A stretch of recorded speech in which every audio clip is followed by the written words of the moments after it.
ताज़ा खबरों के लिए कोणार्क न्यूज़ को सब्सक्राइब करें और बेल आइकन ज़रूर दबाएं। कोणार्क, अपना शहर, अपनी बातें। समाज सेवक शिवाजी अगड़े ने सेंट्रल हॉस्पिटल की असुविधाओं के विषय पर आंदोलन की चेतावनी दी। आइए जानते हैं क्या है उनका कहना।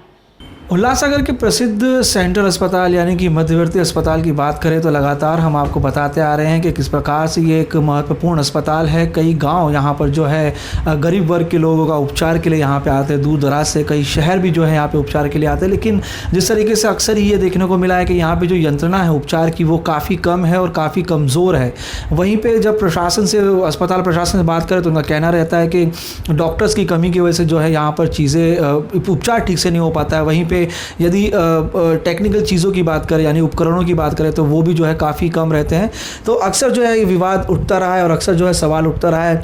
एक बार फिर से जो इस मुद्दे को शिवाजी रगड़े जी ने जो है उठाया है, किस प्रकार से उसको उठाया, इस बार ये जानने की कोशिश करते हैं कि किस तरीके से जो है सेंट्रल अस्पताल में जो यंत्रणा है उसे मजबूत करने की कोशिश और पत्र व्यवहार किया जा रहा है। सबसे पहले तो आपका स्वागत है और बहुत ही महत्वपूर्ण बात पे जो है पहले भी इसके ऊपर काफ़ी लोगों ने जो है प्रतिक्रियाएँ की है, काफ़ी कोशिश की है।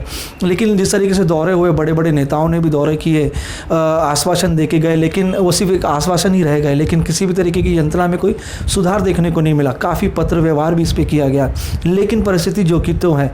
एक महत्वपूर्ण अस्पताल है, करीबन 100 से भी अधिक गांव और कई बड़े शहर भी जो है, जो गरीब वर्ग के लोग हैं यहाँ उपचार के लिए आते हैं, लेकिन उपचार मिल नहीं पाता।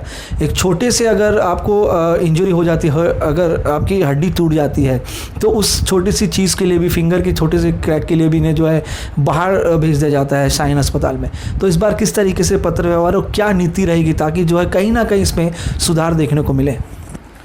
कुणाल जी, आपने बिल्कुल ये सच बात कही कि उल्लासनगर में जो मध्यवर्ती हॉस्पिटल है, सेंट्रल हॉस्पिटल, ये जिला दर्जा प्राप्त सेंट्रल हॉस्पिटल है। जैसा हमने देखा कि करीबन उल्लासनगर के साथ साथ करीबन आजू बाजू के 20 ऐसे शहर हैं और करजत से कसारा, मुरबाड से लेकर करीबन ऐसे 100 से 150 गांव होंगे जहां से आदिवासी है, गौर गरीब, कष्टगरीब जो मजदूर लोग हैं वो अपना इलाज कराने के लिए सेंट्रल हॉस्पिटल में आते हैं। वहां पर इलाज करने के लिए जब वहां पर लोग पहुंचते हैं तो बस एक ही जवाब होता है कि हमारे पास फैसिलिटी नहीं है, हमारे पास डॉक्टर नहीं है, उसे कलवा या फिर मुंबई शिफ्ट कर दिया जाता है। जो इतने दूर दराज से जो पेशेंट इतना ट्रैवल करके सेंट्रल में आता है और यहाँ पर जब ये धक्के खाकर फिर इसको अगर ठाना कलवा जाना है, कई लोग तो इस सफ़र में अपना दम तोड़ देते हैं। ये बहुत दुर्भाग्यपूर्ण ये बात है। कहीं इससे हमसे पहले भी कई लोगों ने ये मुद्दा उठाया, कई लोगों ने निवेदन दिए, इवन हमने भी कई बार ये मुद्दा प्रशासन के सामने लाने का प्रयास किया, लेकिन हमने देखा कि कभी भी इस पर ठोस कदम प्रशासन की ओर से नहीं उठाए गए। अभी हम देख रहे हैं कि नॉर्मल अगर कोई डिलीवरी के लिए पेशेंट वहाँ पर जाता है, अगर सीजर है या कुछ भी थोड़ा भी कोई कॉम्प्लिकेशंस है तो सीधा पेशेंट को कड़वा या मुंबई रेफर कर दिया जाता है। हमने जब बार बार इससे सवाल किए तो यही जवाब मिलता है कि हमारे पास गायनोकोलॉजिस्ट नहीं। इस बार हमने ये ठान लिया है कि अब तक जो हुआ वो बहुत हुआ। उल्लासनगर शहर में ये डिस्ट्रिक्ट लेवल का हॉस्पिटल है। उल्लासनगर के साथ साथ आजू बाजू के लोग भी यहाँ पर इलाज के लिए आते हैं। अगर ये डिस्ट्रिक्ट हॉस्पिटल में आप ये फैसिलिटी अगर नहीं दे सकते हो तो हमने मुख्यमंत्री, आरोग्य मंत्री और पालक मंत्री जी से यही निवेदन किया है कि आप डिस्ट्रिक्ट लेवल की तरह यहाँ पर सुविधाएं उपलब्ध कराइए। अगर ये नहीं होता है तो कम से कम ये जो डिस्ट्रिक्ट का जो दर्जा है वो डिस्ट्रिक्ट का दर्जा हटा दीजिए। कम से कम लोगों को ये तो पता चले कि ये डिस्ट्रिक्ट हॉस्पिटल नहीं है, ये जैसे हेल्थ पोस्ट की तरह है, यहाँ पर खाली बस सर्दी बुखार की गोली लेनी है, बैंडेज करना, घर पर आना है। अगर इलाज नहीं करना तो फिर आप डिस्ट्रिक्ट लेवल का दर्जा हटा दीजिए। सेंट्रल हॉस्पिटल में राज्य सरकार की ओर से 6 वेंटिलेटर तो आए हैं, लेकिन अभी तो कोई इंस्टॉल नहीं हुए, लोगों को उनकी सुविधाएं नहीं मिल रही है। हमारे पास सीटी स्कैन की फैसिलिटी है लेकिन वो लोगों को नहीं मिल रही है। हमारे सेंट्रल हॉस्पिटल में ब्लड बैंक है लेकिन हम रात को बंद रखते हैं और रात को अगर इमरजेंसी आती है तो ब्लड के लिए फिर कल्याण या डोंबिवली दौड़ना पड़ता है। हमारे पास एक्सरे है लेकिन कुछ ना कुछ प्रॉब्लम्स है। मतलब हमारे पास डायलिसिस है लेकिन वहाँ पर 5 में से 2 मशीनें बंद होती है। तो कहने का मतलब है ये सुविधाएँ पेशेंट को देने के लिए है। ये मशीनरीज या ये जो भी इक्विपमेंट है वो खाली लाकर शो के लिए रखने के लिए नहीं है। गौर गरीबों को इसकी सुविधा मिलनी चाहिए। तो कहीं ना कहीं यहाँ पर ये हॉस्पिटल प्रशासन के साथ साथ ये राज्य स्तरीय जो अधिकारी है कहीं ना कहीं इसे नज़रअंदाज कर रहे हैं, लोगों पर ध्यान नहीं दे रहे, इसलिए लोगों को ये फैसिलिटी नहीं मिल रही है। यही मांग हमने आज मुख्यमंत्री, आरोग्य मंत्री और पालक मंत्री से की। आपको मैं इस माध्यम से बताना चाहता हूँ मैं सभी लोगों से ये अपील करना चाहता हूँ, ये कोई राजनीतिक मुद्दा नहीं है।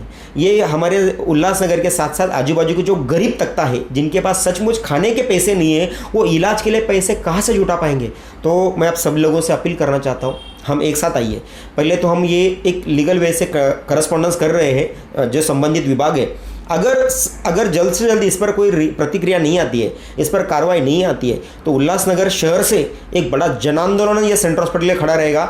और मैं मीडिया साथियों से, सभी एनजीओ से, सभी समाज सेवकों से विनती करूंगा कि ये हम सबका मुद्दा है, ये केवल शिवाजी रगड़े का इशू नहीं, हम ये सबका मुद्दा है। हम सबको एक साथ आकर इस सेंट्रल हॉस्पिटल को अपग्रेड करना ही है। खैर, आपसे बात करके एक महत्वपूर्ण जो है संदेश ये मिला है जनता के लिए कि देखिए, जो सुविधाएं हैं ये आपके लिए होती है, और अगर सुविधाओं में कहीं कमी होती है तो इसमें जिम्मेदारी आपकी भी बनती है कि उस चीज़ के खिलाफ जो है आप भी आवाज़ उठाएं, ताकि जो है कहीं ना कहीं यंत्रणा मजबूत हो। जिस तरीके से शिवाजी रगड़े जी ने भी कहा कि सिर्फ मुद्दा जो है राजनीतिक नहीं, लेकिन एक व्यक्तिगत है। हर एक उस व्यक्ति का जो कि इस अस्पताल में गरीब तबका आता है, जो उपचार के लिए आता है, उसे भी इस चीज़ों से जुड़ना होगा। क्योंकि यदि आप किसी गंभीर समस्या से जूझते हैं तो उस समय जब आपको उपचार नहीं मिल पाता है और आपके पास पैसे की तंगी होती है, तो आपको इसी अस्पताल में आना पड़ता है। और यहाँ पे आने के बाद फिर आपको ये कहा जाता है कि यहाँ आपका उपचार नहीं हो पाएगा, और फिर कोई बड़े अस्पताल में आपको जब रेफ़र किया जाएगा तो आप समझ सकते हैं कि उस समय में किसी की जान बचाना या फिर उपचार करने में कितना समय लग सकता है।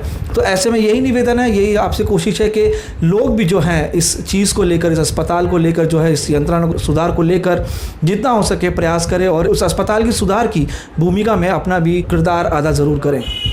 कोणार्क, अपना शहर, अपनी बातें।